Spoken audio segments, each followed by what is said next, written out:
letters were signed by Mr. Nwajira John. And then there was a police statement that was signed by Mr. Tumusime Kasigazi, the Deputy Inspector General of Police. In the first letter, dated 7 September, they purportedly asked us to hold our activities because I, Kyagulanyi Ssentamu, was apparently a target of terrorists and they could not protect us, so they wanted us to hold our activities. They claimed that they had received intelligence information that my life was in danger. Of course, that is not surprising. My life has always been in danger, and the culprits have always been Museveni's regime. They tried to take my life in Arua on the 13th of August 2018. They tried to kill me during the presidential campaign, and yes, we revealed to the nation twice that we had information from reliable sources that they were targeting my life because they are scared.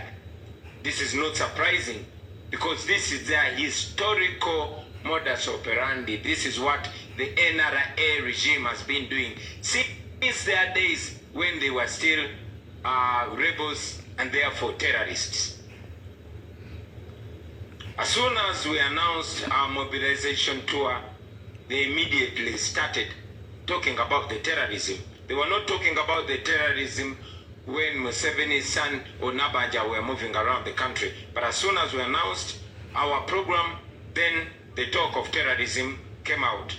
It is clear to everyone that they intended to create fear in the population in order to find reason to block us from proceeding with our programs, especially here in Kampala metropolitan region.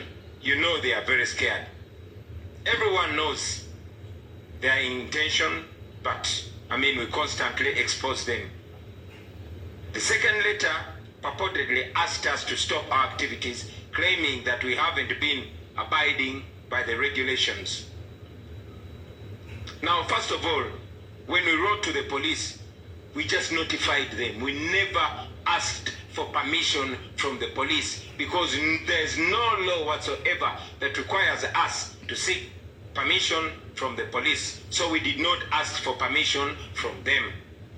In his statement, Kasigazi purports to ban activities of an unofficial political party, which power he does not have. He does not have power to ban activities of a political party. You know? So I want to assure you that we will never, I repeat, we shall never obey any illegal and emotional orders.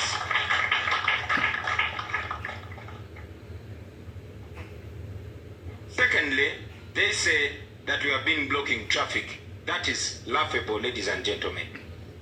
Our people have been very peaceful, like you saw. We have always ensured that road users use the road peacefully, and our activities have been giving freedom to everybody to drive. Our people have been peaceful, like we said, but interestingly and ironically, the people that have been blocking roads for hours now are calling us out for blocking roads. You have seen Museveni, his son, his daughters, and his hangers on blocking roads with impunity for hours, including here in the city center. Museveni himself blocks roads for hours with impunity. We have also seen Museveni's son blocking public roads here in Kampala just because he's celebrating his birthday. We have also seen known criminals, which you know, that block roads with impunity, but police has never talked about them. They instead protect them. As for Kasigazi, the statement that he made, it sounds like a statement that comes from the NRM Secretariat. The use of words like mob mentality, words like bullying, him describing us like radicals clearly speaks to somebody who is doing politics and not law enforcement. In addition, Kasigazi has turned himself into the prosecutor, the investigator. It is, not for him to call us sectarian. It's not for him to declare us that we are defaming Museveni. If we have committed any offense, They are courts of law. Let them take us to court. I want to make it clear, although I know that all of you have seen that our activities have been very peaceful. And this has gone ahead to show the world that it is only when the police and military come in that chaos ensues. We have been peaceful because the police has not brought in any confusion and chaos. Even the one road accident that happened, the incident that happened in Hoima was purely a road accident. Of course, we sympathize with the family of the victim and we pray that the soul of our brother rests in eternal peace. So let me make these very clear comments. First, the police is exercising double standards and lack of independence. This is seen in their actions, and it only speaks of fear. They are scared because they know the truth. They know the people are tired of them, and they are clearly working for the regime and not for the people of Uganda. They started with the fake terror reports. When they failed, now they are bringing other excuses. I want to assure the nation that our business first and foremost is to remove the regime in power, because that's the excuse they also gave. Yes, we want to remove Museveni's regime. We don't pretend about it because it is illegitimate. It has violated every constitutional principle, and it's upon us to remove that regime.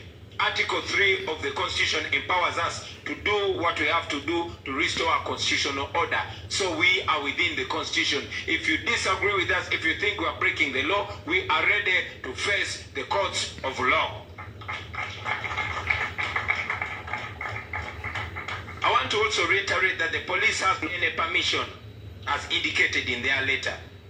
We are only required to notify them, and we continue to notify. We have notified them in the past, and we shall continue to notify them. We don't seek for your permission, Mr. Kasigazi, because you have no power to permit us. We have that right within the law, and we shall continue exercising it. I also want to reassert that the police is not a court. If they claim that we committed any offenses like defamation or promoted sectarianism, then let them go to court. We shall meet them in court. I want to remind the country and to debunk their tribal talk. You all have been seeing me live with my team. We have given the same message to every region in the country. The same message in Akole, the same message in Toro, the same message in Busoga, the same message in the north, and the same message here in Uganda. It's only when we came here in Uganda that they decided to brand us sectarian, but it's the same message that we have been giving. And you all notice that those who practice tribalism and sectarianism, when we condemn tribalism and sectarianism, Museveni and his regime are the masters of tribalism and sectarianism. And this is an issue that they've intimidated every Ugandan not to talk about. Well, not Shagulan.